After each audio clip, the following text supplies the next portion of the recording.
pense effectivement que une des questions les plus importantes va être de savoir comment vous comptez au fait aussi, on va dire, augmenter au fait on va dire la liquidité de ce titre qui est peu connu. Donc actuellement, c'est un titre qui ne va intéresser normalement que des investisseurs particuliers du fait de la négociabilité limitée.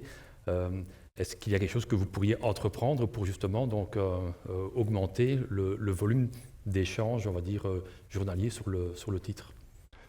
D'abord, je veux peut-être corriger cette remarque parce que, pour préciser, lors de l'introduction en bourse que nous avons faite en décembre, nous avons levé 60 millions d'euros et sur ces 60 millions d'euros, nous avons levé 45 millions d'euros auprès d'investisseurs institutionnels.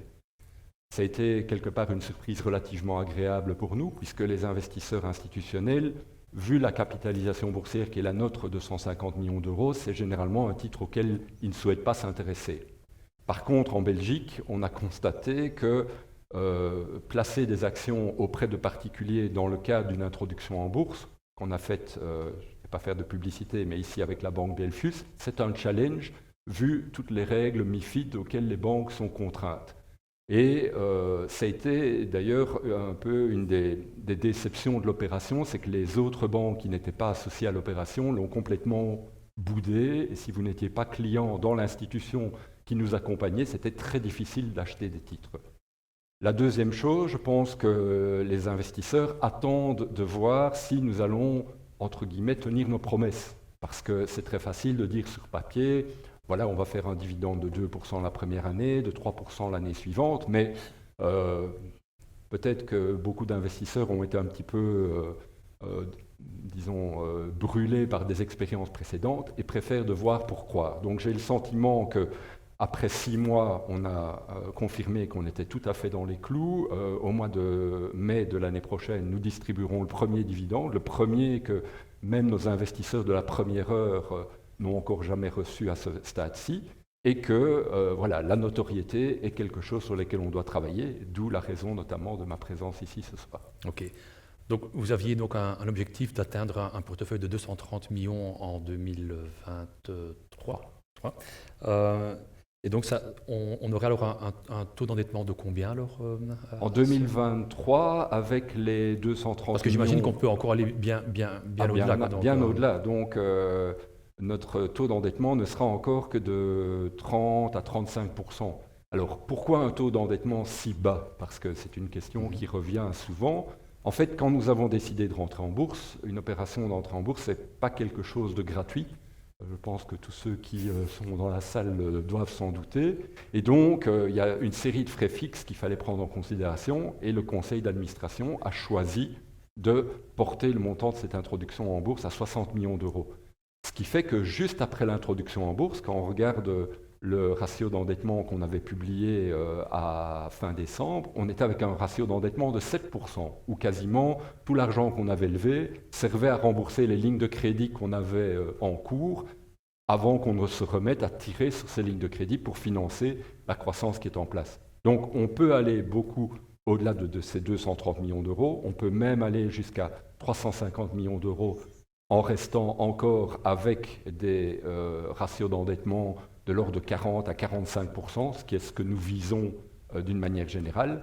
Le tout, c'est de trouver les opportunités pour le faire, parce que dans le secteur social, on est un peu contraint à la concurrence d'autres acteurs qui, eux, n'ont pas cette vocation-là et qui peuvent, sur certains projets, se montrer plus généreux que nous, puisqu'ils vont revendre leurs projets à des prix au mètre carré auxquels nous ne sommes pas à même de concurrencer à l'acquisition. Okay. Vous avez parlé notamment d'un rendement dividendaire brut d'environ 2% pour l'exercice pour l'exercice de 2021.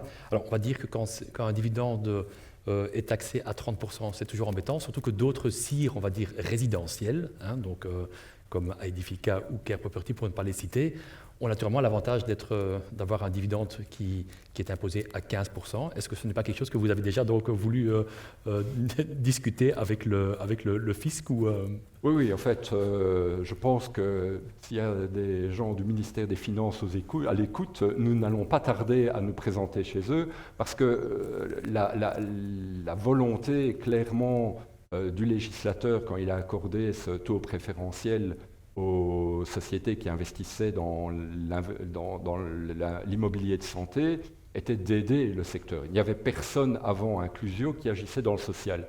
Et nous trouvons donc qu'il serait, entre guillemets, normal d'avoir le même taux réduit à 15% plutôt que 30%. Et honnêtement, quand on voit la taille d'Inclusio et le montant du dividende qu'on distribue, ce n'est pas ça qui va mettre le budget de la Belgique en péril. Donc on espère avoir une écoute positive et on pourrait avoir d'autres soutiens également, comme un taux de TVA réduit pour les constructions d'immeubles à vocation sociale dont on ne bénéficie pas encore. Maintenant, voilà, tout ne se fait pas en un jour, et quand on voit aujourd'hui l'actualité et les difficultés du budget avec toutes les aides qui ont dû être accordées dans le cadre de la crise Covid, je pense que le gouvernement n'est pas vraiment dans l'état d'esprit d'accorder de nouvelles niches à des joueurs, même s'ils ont toutes les bonnes raisons d'en bénéficier, comme Inclusio. Ok. Bon, maintenant, je ne voudrais pas stigmatiser forcément donc les personnes qui ont des bas revenus, mais une personne pose peut-être une question, on va dire, légitime, dans le sens où est-ce que vous ne craignez pas de plus grande dégradation dans les biens que vous louez, quoi, donc, Mais c'est un fait certain, et c'est pour ça qu'il est important de comprendre comment nous collaborons avec les agences immobilières sociales, parce que notre locataire direct, l'institution avec laquelle nous signons un contrat de bail pour les logements que nous mettons à disposition, c'est l'agence immobilière sociale. Et donc c'est à elle que revient la responsabilité de l'entretien du patrimoine d'une manière régulière. Quand il y a un changement de locataire, en fait de sous-locataire, puisque nous avons des contrats de longue durée, minimum 9 ans et pouvant aller jusqu'à 27 ans avec les agences immobilières sociales, nous ne devons pas nous occuper de ce genre de choses. Quand il y a un locataire de l'agence immobilière sociale qui s'en va, c'est à l'agence immobilière sociale d'aller remettre un coup de peinture, de vérifier que les installations sont à niveau. Et donc nous ne craignons pas cette dégradation. Il faut savoir que du fait que nous louons à des conditions inférieures à celles du marché, si nous devions remettre ces biens sur le marché locatif normal, on aurait peut-être en effet certains frais à encourir, mais les loyers que nous pourrions avoir seraient probablement de 20 à 25% plus élevés. Mais je rassure, ou peut-être pas, nos futurs investisseurs, ce n'est pas notre intention. Nous voulons rester dans le créneau de l'immobilier social, et notre but n'est donc pas de vendre nos actifs et de réaliser des plus-values ou de modifier la stratégie d'investissement pour s'orienter vers des clients ou des secteurs plus rémunérateurs avec un logement à conditions normales, pour dire les choses de cette façon-là. Ok. J'ai encore une ou deux questions, mais je vais faire comme tantôt. Je vais donc demander au public de prendre son smartphone et à la maison donc, de voter donc sur base de l'onglet sondage. Donc la question que je vous pose maintenant, c'est investirez-vous donc désormais donc, dans Inclusio? Je vais encore terminer avec deux petites questions. Sur votre site, il y a un petit film qui dure quelques minutes, et à la fin, on voit des chiffres assez impressionnants, donc du style qu'il manque 148 000 logements, on va dire, pour personne, on va dire, à salaire réduit, enfin, ou à bas revenu. Donc vous en êtes à 901, on va dire, ou à 1000. Donc, est-ce que vous devez forcément aller à l'étranger? Mais, normalement, je vous répondrai que non. Il est clair qu'en Belgique, les besoins restent importants. Maintenant, il faut se rendre compte que dans ce secteur du logement social, les principaux intervenants sont les sociétés de logement public, qui sont propriétaires, elles, d'un parc qui représente environ 300 000 unités de logement. Donc nous, avec nos 1000 petites unités de logement, on est bien loin de ça. Mais d'autre part, on constate que dans les discours politiques, au début de chaque législature, on vous dit on va créer 5000 logements sur la législature en région de Bruxelles-Capitale, qu'à la fin de la législature, il y a pas du tout le même volume qui a été produit. Et donc, dans ce cadre-là, je suis très fier des 1000 logements que Inclusio, lui, a pu mettre sur le marché dans cet intervalle-là. Alors, si nous continuons à trouver des opportunités en Belgique, eh bien, c'est bien entendu là que sera notre priorité. Maintenant, vu qu'on a les moyens d'investir, si on ne parvient pas à trouver ces opportunités en Belgique, il se pourrait, interrogatif, conditionnel, qu'on s'intéresse à la situation dans des pays limitrophes et qu'on regarde ce qui serait possible de faire en France ou aux Pays-Bas. Mais au jour d'aujourd'hui, ce n'est pas encore dans la stratégie annoncée. Ok. Donc actuellement, beaucoup d'appartements. J'ai vu à peine 18 codes d'étudiants, si j'ai bien regardé. Est-ce qu'il y a des segments vers lesquels vous voulez vous étendre? Juste une mention pour les codes d'étudiants, pour ne pas nous confondre avec Xior, Oui, qui est un tout à des fait. autres acteurs. Nous travaillons là avec l'agence immobilière sociale étudiante, l'AISE, et qui donne donc à des étudiants qui disposent de moins de moyens financiers l'opportunité d'avoir un code à des conditions de prix plus favorables. Donc c'est un des types d'actifs dans lesquels on investit, mais où là, par exemple, vu la concurrence avec un acteur purement privé qui peut louer des cotes à je ne sais pas, 500 € ou plus, nous, les cotes, on les loue à 300 €. Donc, sur des nouveaux projets, on n'est pas à même de concurrencer. Donc, on cherche les moyens de trouver des opportunités qui répondent aux besoins. On n'est pas dans un modèle spéculatif, dans le sens où dès qu'on nous parle d'un projet, on va d'abord voir un occupant potentiel, donc l'AIS local, pour vérifier quel type d'appartement il recherche. Est-ce qu'ils ont plutôt des demandeurs pour des petites cellules, des studios, des appartements, une chambre, ou pour des plus grandes familles?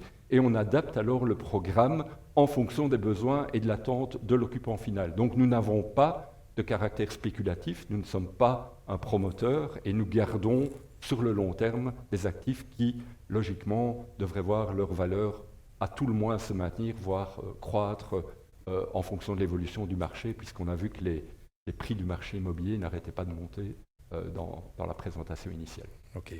Par rapport au prix du marché, donc dans le locatif, quel est le prix que vous demandez au fait pour une habitation? Est-ce que c'est du style 70% par rapport au prix du marché ou L'ordre de est-ce qu'il y a... grandeur, il est en effet de celui-là, donc nous sommes certainement entre 20 et 30% inférieurs au prix du marché, mais il faut être clair, ce n'est pas nous qui demandons le prix, en fait c'est l'agence immobilière sociale qui nous propose un prix.